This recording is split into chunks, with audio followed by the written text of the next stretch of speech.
Hey everybody, I'm going to be teaching you how to do the I am gratitude practice.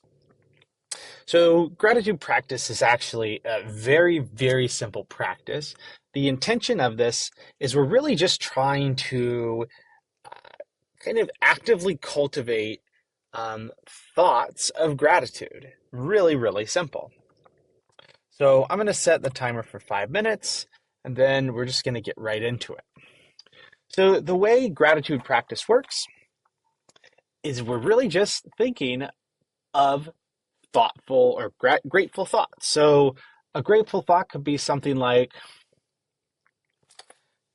I live in a safe country, right?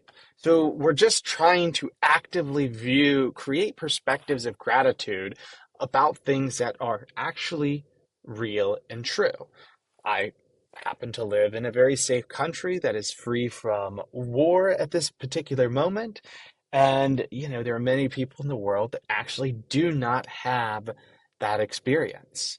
And this is just a way of trying to recognize the good we have in our normal, average, everyday life, things that may often go for granted.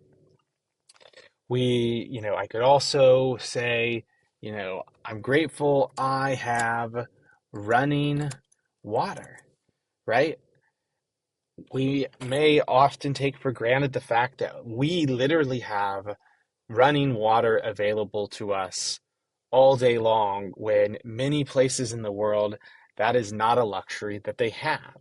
So part of this practice, if you're really struggling at the beginning to be able to cultivate that feeling of gratitude, identifying these things that we take for granted can be a good way of uh, finding some grateful thoughts. And that is essentially this exercise. So, for however long you set the timer for, you're literally just trying to create some thoughts about things you are grateful for and type out what it is that you're grateful for. The goal being that if you do this practice daily, you'll strengthen your awareness of um, these dimensions of your life that you can actually identify as you being grateful for. And that is the gratitude practice.